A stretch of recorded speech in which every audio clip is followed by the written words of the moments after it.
front of me is ULEFONE Armor X7 Pro, and today I would like to show you how you can switch on and use voice typing.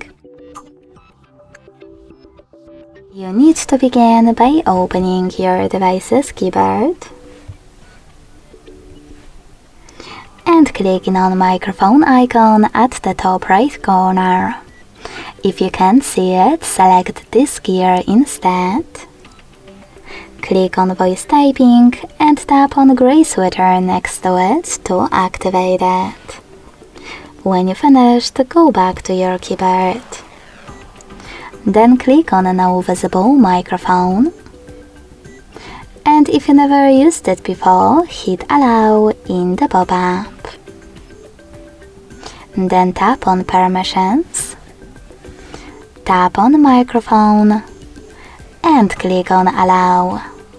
After that, you can finally go back to your keyboard again and click on the microphone icon to start typing.